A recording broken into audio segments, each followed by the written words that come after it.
Listen to me. Listen to me, guys. You have no idea the opportunities are all around. Listen to this really quick. Listen to this. They sort of gave me a time limit. Sort of. Not really, but sort of. Listen to this. Acts 8. It says, so Saul was one of the witnesses that agreed completely with the killing of Stephen.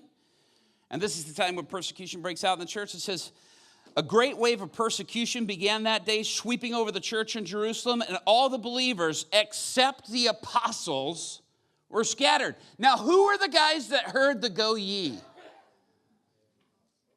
The apostles. And yet they're still hanging out in Jerusalem. They're not leaving. And they were the ones who were told to go. And it says all the apostles, all the believers, except the apostles, are scattered throughout the regions of Judea and Samaria. And in verse 4, it says, but the believers who were scattered, what do? They preached the good news about Jesus everywhere they went. Guys, they don't start going into all the world until Acts 8. Now, what they were doing in Jerusalem was good. But it's not until persecution hits that they get scattered. Let me tell you something. I was just with a group of Iranians in the northern part of Iran. And dude, let me tell you something. You think you got it rough?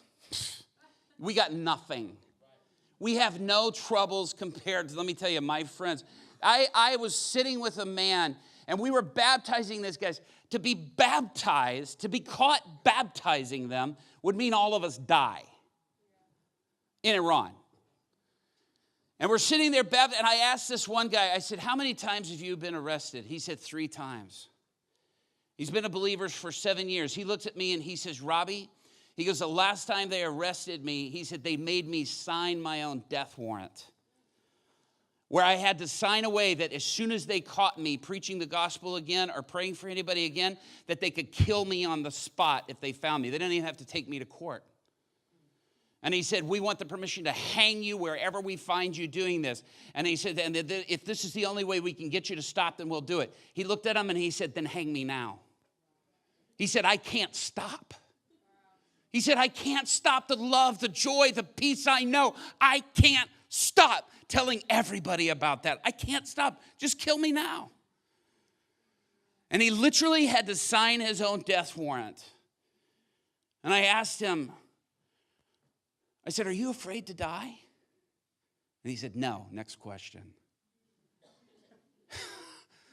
I'm looking at this guy and I'm like, and we were sitting there talking with them, and I've brought Iranians with me. I'll be in Germany. I'm bringing a couple of Iranians over. I typically don't bring them to Western places because I don't want them to stay. I want them to go back home. You know what I mean? But we're sitting there. We're baptizing these guys in the northern part of Iran, and they're standing. But as soon as they're baptized, as soon as I got pictures of it. I wish I didn't have time to sort of black out all the faces. Otherwise, I would show them to you tonight.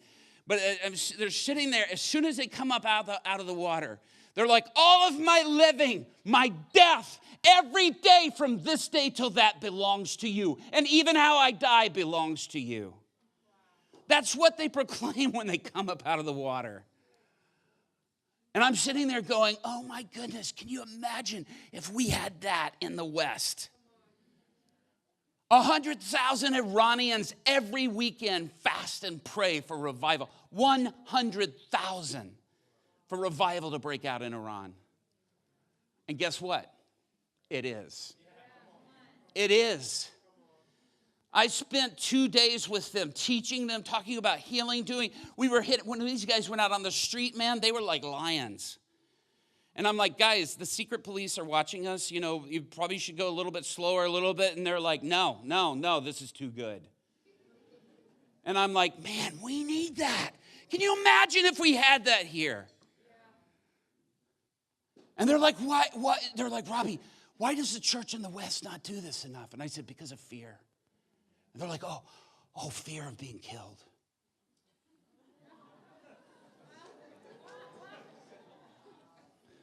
No. They're like, oh, fear of being put in prison for it.